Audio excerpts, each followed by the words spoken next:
बिल्कुल sir, NTPC green NTPC की उसका आईपीओ जल्द आते हुए दिखेगा। एक्सपेक्टेड है कि नवंबर के पहले हफ्ते में ही ये आ सकता है। काफी बड़ा आईपीओ होगा, 10,000 करोड़ के फ्रेश इशू की यहाँ पे उम्मीद है, इसकी वजह से 2024 का सबसे बड़ा पीएसयू सेगमेंट में आपको आईपीओ आते हुए दिखेगा। 2022 में एलआईसी का आईपीओ आया था, उसके बाद सबसे बड़ा आईपीओ आने की तैयारी में 7,500 करोड़ रुपए जो है वो डेट रीपेमेंट में जाते हुए नजर आएंगे और बाकी का कॉर्पोरेट पर्पस के लिए यूज किया जाएगा। अब कंपनी क्या करती है, अप्रैल 2022 में एनटीपीसी ग्रीन सब्सिडी का गठन हुआ था। यहाँ पर एनटीपीसी का जो पूरा रिन्यूएबल कारोबार है वो एनटीपीसी ग्रीन के पास है। 3 गीगावाट की फिलहाल जो कैपेसिटी है कंपनी के पास, 11 गीगावाट की दमदार ऑर्डर पाइपलाइन भी है।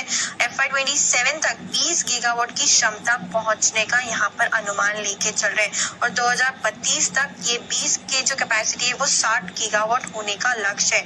2,000 करोड़ की सालाना आय कंपनी करती है और पिछले साल करीबन 50% की ग्रोथ यहाँ पर आती हुई नजर आई थी। शेयर होल्डर्स के लिए अलग से कोटा होगा, जहाँ पे एनटीपीसी के जो शेयर धारक होंगे उनके पास 10% कोटा रहेगा। एनटीपीसी का एक शेयर भी दिला सकता है इसमें आईपीओ में हिस्सेदारी, और रिटेल कोटा के साथ शेयर होल्डर कोटा में एप्लीकेशन लगाने का भी मौका आपको मिलते हुए दिखेगा। तो काफी बड़ा आईपीओ है। 10,000 करोड़ का फ्रेश इशू यहाँ पर कंपनी लेके आएगी, जिसमें से 7,500 करोड़ रुपए जो है वो डेट रीपेमेंट में जाते हुए नजर आएंगे।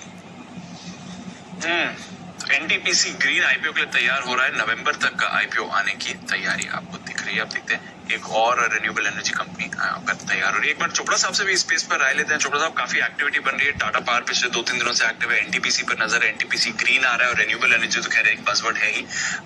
आपकी क्या अप्रोच है सर इस समय?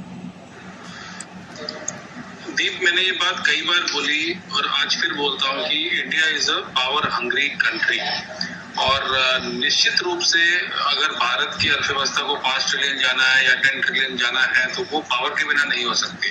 गांव-गांव में, घर घर में बिजली की आवश्यकता है। जिस प्रकार से ईवी इंडस्ट्री का विस्तार हो रहा है तो आपको अक्रॉस हाईवेज वहां पे चार्जिंग स्टेशंस चाहिए। अगर आपको नई फैक्ट्रियां डालनी है, नए उद्यम डालने हैं, एसएमई को सपोर्ट करना है, मैन्युफैक्चरिंग को सपोर्ट करना है, क्योंकि मेरे हिसाब से जो चाइना में हुआ और जो भारत में हुआ उसमें फर्क ये है कि अभी भी मुझे लगता है कि कहीं ना कहीं भारत में अभी मैन्युफैक्चरिंग पुश की आवश्यकता है और मैन्युफैक्चरिंग को यदि पुश किया जाए और मैन्युफैक्चरिंग सेक्टर के लिए कुछ सॉफ्ट्स लेके आए जाए और उनके लिए कुछ इंसेंटिव्स लेके आया जाए तो हम काफी हद तक चाइना +1 पॉलिसी में सक्सेसफुल हो पाएंगे। केवल चाइना +1 बोलने से नहीं होगा कि आप बोलते रहे बड़े बड़े फोरम्स पे कि चाइना +1 है, भारत को बेनिफिट मिलेगा।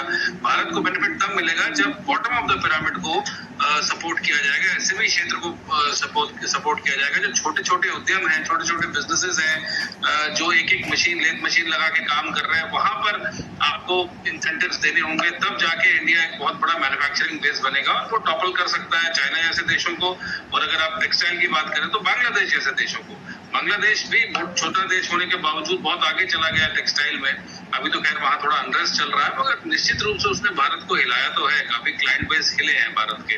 तो मेरा ये मानना है कि इन सब चीजों के लिए बिजली की आवश्यकता है और बिजली जो पावर डिस्ट्रीब्यूशन कंपनीज हैं, जो पावर प्रोडक्शन कंपनीज हैं, चाहे वो एनटीपीसी हो, टाटा पावर हो, बहुत सारी कंपनीज हैं जो पावर प्रोड्यूस करती है। उसमें सबसे बेहतरीन मुझे टाटा पावर लगता है, क्योंकि मैं टाटा समूह का वैसे भी बहुत बड़ा फैन हूँ और अच्छी कंपनीज हैं, वेल मैनेज्ड है। इसके अलावा जो पावर डिस्ट्रीब्यूशन कंपनीज हैं, पावर ट्रेडिंग कंपनीज हैं, पीटीसी मैंने एक बार पहले रिकमेंड किया था, पावर ग्रिड मैंने कई बार रिकमेंड किया है। तो ये जो कंपनीज हैं जो पावर डिस्ट्रीब्यूट भी करती है, इनके भी स्टॉक्स निरंतर बढ़ते रहेंगे। और मेरा ये मानना है कि पावर क्षेत्र तो एक परमानेंट पार्ट होना चाहिए, उसका कोई ना कोई अच्छा स्टॉक आपके पोर्टफोलियो में होना चाहिए।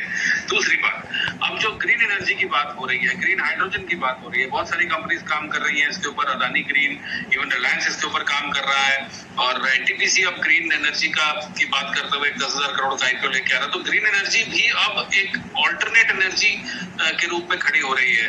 पहले केवल विंड होती थी, सोलर होती थी, अब ग्रीन हाइड्रोजन की बात भी हो रही है और बहुत सारे दूसरे जो स्रोत हैं उन सबको इस्तेमाल किया जाएगा एनर्जी के लिए, क्योंकि सब कुछ फॉसिल फ्यूल से नहीं आ सकता है। फॉसिल फ्यूल्स पोल्यूशन क्रिएट करते हैं, ग्लोबल वार्मिंग क्रिएट करते हैं, और इन सब के जो घातक प्रभाव है हम देख ही रहे हैं। ज्यादा बारिश आ रही है, तूफान आ रहे हैं, बाढ़ आ रही है, और सूखा पड़ रहा है, ज्यादा सर्दी पड़ रही है, या वगैरह वगैरह बहुत सारे ग्लोबल वार्मिंग से रिलेटेड इश्यूज हैं। तो ये जो ऑल्टरनेट एनर्जीज हैं, तो उसमें भी मुझे लगता है आने वाले टाइम में बहुत स्कोप है। तो जो भारत के जो बड़ी कंपनीज हैं, आपने आरईसी अभी दिखाया, आरईसी है, सुजलॉन है, एसडब्ल्यू सोलर है, एनटीपीसी सोलर में काफी काम कर रहा है। जो रिन्यूएबल्स में जो कंपनीज हैं, वारे रिन्यूएबल्स वगैरह हैं, जो सोलर पैनल्स बनाती हैं, बहुत सारी नई लिस्टिंग्स हो रही है। मैं अभी मेरे को नाम याद नहीं आ रहे हैं, जो लोग सोलर से रिलेटेड काम करते हैं, विंड से रिलेटेड काम करते हैं, और ग्रीन हाइड्रोजन से रिलेटेड काम करते हैं। तो ये जो एनर्जी सेक्टर है, ये एक परमानेंट पार्ट होना चाहिए। इसके कुछ अच्छे स्टॉक्स लेके छोड़ने होंगे पोर्टफोलियो में, और ये मल्टी बैगर्स बनेंगे, क्योंकि ये सेक्टर निरंतर इसकी जरूरत है, और भारत को यदि बढ़ना है आगे, तो पावर के बिना वो संभव नहीं है। पावर के बिना तो वो संभव नहीं है, और पावर स्पेस पर रखिए, और पावर स्पेस के साथ साथ नजर रखिए पूरे रिन्यूएबल स्पेस में, स्पेशली जहाँ पर एक्शन हो रहा है। तो दोस्तों, ऐसे ही आईपीओ के रिलेटेड वीडियो, शेयर मार्केट के रिलेटेड इन्फॉर्मेशन से अपडेट रहने के लिए हमारी चैनल एसओवीसी को ज़रूर सब्सक्राइब कर दीजिए। इससे आपको भविष्य में फ़ायदा ही होगा। धन्यवाद।